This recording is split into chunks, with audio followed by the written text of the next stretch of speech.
提到特種部隊，你首先想到什麼？是海豹突擊隊在好萊塢大片裡漫天的爆炸，還是綠扁帽在熱帶雨林裡隱秘的敵後滲透？但在美軍最高保密級別的黑色檔案庫裡，有一個連名字都在不斷更換，官方曾常年拒絕公開承認它的存在。直到2026年1月3日，這支部隊在暗夜的遮蔽下1小時肅清馬杜羅，從此所有人都知道了他的名頭。沒錯，他就是美國陸軍第一特種部隊地作戰分遣隊，被稱為美軍最神秘的王牌部隊——三角洲特種部隊。從1989年巴拿馬夜色中的絕地營救，到1993年摩加迪沙街頭血戰的黑鷹墜落，從2019年將極端組織頭目逼入絕境，再到轟動世界的馬杜羅抓捕案，三角洲部隊執勤史幾乎就是一部美軍特戰史。那麼大家有沒有想過，這支全球最頂尖、最神秘的特種部队到底是怎樣誕生的？想要成為一名三角洲隊員，又需要跨越怎樣的地獄選拔？如果說三角洲部队的經歷是一部特種傳奇，那麼它的誕生更是傳奇中的傳奇，因為它是一支來自深淵向死而生的部队。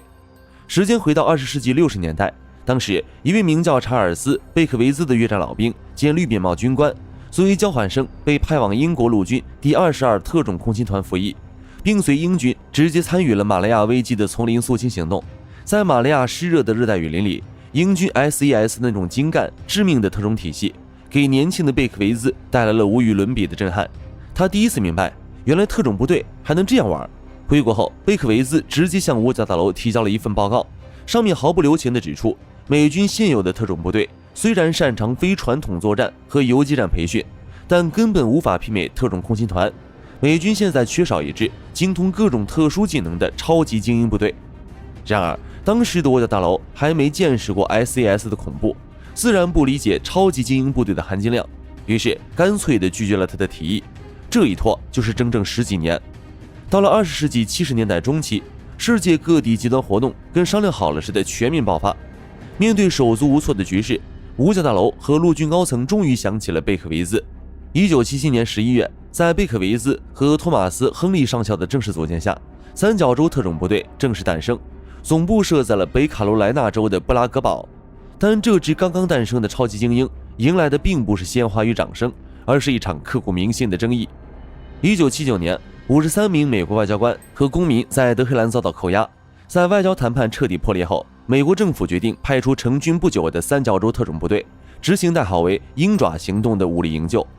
1980年4月，鷹爪行動正式實施，8架海軍 2H-53D 直升機從航空母艦出發，一路奔襲到伊朗沿荒漠深處一個被稱為沙漠1號的臨時基地裡。按照預期，他們將在此加漫遊後飛往德黑蘭，正式開展救援行動。然而，由於美軍當時軍種壁壘高築，缺乏統一的特種作戰指揮，三角洲地面部隊、陸軍直升機、空軍運輸機無法直接通訊。結果快到天亮時，軍隊還沒推進到沙漠2號據點，作戰立馬被臨時叫停，全軍撤退。但可怕的是，陸地上突發恐怖的沙尘暴。在撤退調整過程中，一架直升機在極其混亂的尘暴中失控，直接撞上了滿載特種燃料和隊員的 EC-130運輸機。行動徹底終止，三角洲不得不遺棄數架直升機，倉皇逃離。鷹爪行動剛開始就遭到慘敗，這場慘敗讓剛剛組建的三角洲蒙受了巨大的恥辱。不過，它也間接促成了第160特種作戰航空團和海豹6隊的誕生。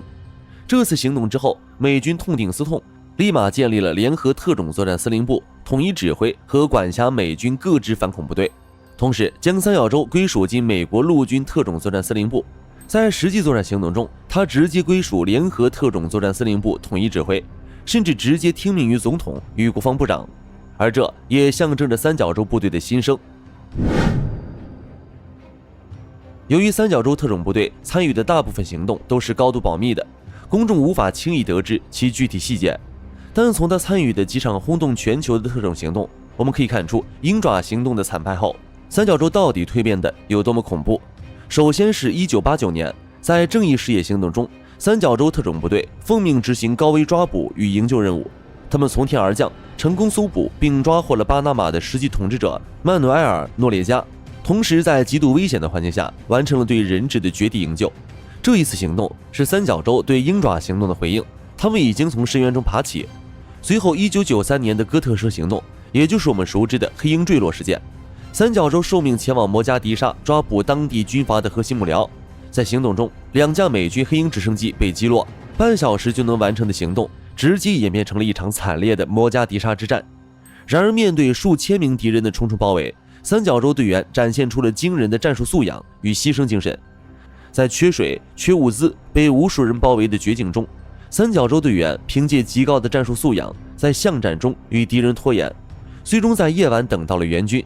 其中，狙擊手加里·戈登和蘭迪·舒哈特在戰鬥中主動請求降落到墜機地點保護重傷飛行員，兩人英勇陣亡，後被追授國會榮譽勳章。1999年，記者馬克·鲍登出版的紀實文學《黑鷹墜落：一個現代戰爭的故事》記錄了這段悲壯的歷史，也開始讓世人知道，美軍原來一直握着這樣一柄最神秘的利刃。2019年，三角洲特種部隊奉命發起絕密夜襲，他們直接突襲了極端組織頭目的藏身之處，在突擊隊員和戰術犬的逼近下，走投無路的頭目選擇用一顆手榴彈結束了自己的生命。這場完美的戰術行動徹底摧毀了極端組織的指揮核心。隨後便是大家更熟知的1小時肅清馬杜羅行動了。這場行動再次證明，只要被三角洲鎖定，就沒有絕對安全的堡壘。三角洲的強大是一场場戰役打出來的。但大家有沒有想過，如果想要成為一名三角洲队員，到底要付出多大的代價？世上沒有免費的午餐，同樣也沒有憑空而來的超級特種兵。根據一名退役三角洲队员的描述，想要成為一名三角洲，你就必須要有闖入地獄的勇氣。從成員來源上，三角洲主要從美國陸軍特種部隊及第75游骑兵团中招募，同時也接受来自陆上其他部队的優秀志願者。但三角洲要的並不是滿身肌肉塊的施瓦辛格。一名前隊員在受訪時曾談到三角洲最核心的选人標準，只有簡单的3個單詞 ：the right guy， 正確的人。三角洲作為執行特殊任務的部隊，既有全副武裝千里奔襲殺敵的任務，也有偽裝成街頭平民揭示目標或近距離偵察的需求。如果一個身材過於魁梧、特徵極度明顯的肌肉男走在大街上，瞬間就會被敵人識別。因此，三角洲队員的特徵組合是美軍特種部隊序列中最複雜的。他們之中有矮個子的、中等身材的、秃頂的，无不長相平平无奇。把他们丟進人群裡，甚至能瞬間消失。三角洲要的從來不是身體素質最優秀的人勝出，而是最適合任務的人勝出。同時，部隊嚴格遵循木桶原則，你掌握特殊技能或外語是錦上添花，但你首先必須是一塊合格的木板，能夠掌握所有必備的基礎特戰技能，能夠與小組完美協同完成跳傘、接近和房間突入，滿足極高的基礎標準後，才會看你是否擁有其他特殊才能。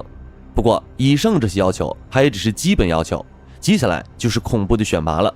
參加三角洲選拔的志願者需要滿足嚴格的前提條件，必須不低於義務及以上軍銜，且年滿22歲，通用技術測試得分110以上，能夠經得起最高密集的安全背景調查，具有空降資質或自願接受空降訓練。如果是軍官，要求更為苛刻，軍銜須為上校或少尉，有至少12個月的指揮經驗和至少2年的服役經歷，且必須是大學畢業生。選拔程序每年舉行2次，包含4個嚴酷的階段。第一階段是體能測試與游泳考核，選拔以標準體能測試開始，包括俯臥撐、仰臥起坐和3英里長跑。隨後是特種部隊體能測試。第二階段是來自道森軍營的極端考驗，這項測試基本上完全照搬了英國 SCS 的訓練手冊。考場位於西弗吉尼亞森林的道森軍營，教官不會告訴志願者要走多遠，也不會透露合格的時間標準，只會發給每個人一張地圖和指南針，指令只有一個，往指定的方向一直走。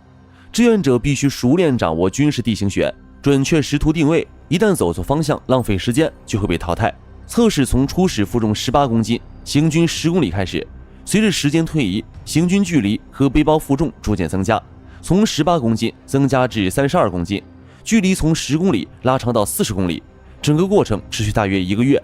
測試的最後一關是負重約20公斤，長達74公里的山地長途行軍，規定完成時間要求在20小時內完成。到了這個時候，志願者的體力消耗會達到身體極限，行軍到第12小時左右，雙腳磨滿水泡，體能耗盡，大腦會不斷產生放棄的借口。只有少數目標極其明確、擁有鋼鐵般意志的人才能堅持到終點。這項殘酷的壓力測試會淘汰掉絕大多數人。在曾經的一期選拔中， 163人參加壓力測試，最終僅有18人咬牙堅持了下來。然而這18個人絕對想不到，接下來上場的測試竟然更加可怕。通過壓力測試後，志願者證明了自己在身體和意志上達到了標準，接下来就來到了第3階段，接受心理健康與價值觀的審判。志願者需要進行一系列密集的心理測試，隨後他們會被推入由三角洲教官、心理醫生和指揮官組成的考官团面前進行面試。考官們會拋出一大堆尖銳的問題，在志願者精神極度疲勞的狀態下瘋狂轟炸，以此檢驗他們的抗壓能力與精神素質。在上述那一期剩下的18人中，又有4人在心理面試環節被一票否決，最終僅有14人成功通過。成功通過面試的志願者才算真正跨进了三角洲的大門。接下来他們将進行为期6個月的行动人員訓練課程，在這半年裡，他們將接受武器精確訓練、CQB 等各種反恐戰術演練，最終被正式編入作戰中隊，成為一名無聲的戰術幽靈。在好萊塢的鏡頭裡，特種兵們總是打着赤膊，叼着雪茄，在漫天火光中大聲喧嘩。但在現實中，真正的三角洲隊員沒有公開的勳章，沒有名字登上報紙，甚至連一張清晰的軍裝正面照都不曾留存。他們絕大多數人終其一生都只是隱藏在沃亞大樓黑色檔案裡的一個數字代號。但只要美軍啟動這串數字代號，不管是在南美堅不可摧的地堡，還是中東混戰的沙漠，他們都將以最快的速度完成近乎不可能的救援與抓捕任務。三角洲部隊只有一個信條：使命必達。他們是美軍手中最神秘又最強大的地獄前兵。好了，今天關於三角洲部隊的故事到這裡就結束了。大家還知道全世界有哪些神秘又強大的特種部隊嗎？歡迎在評論區留言討論。我們下期視頻再見。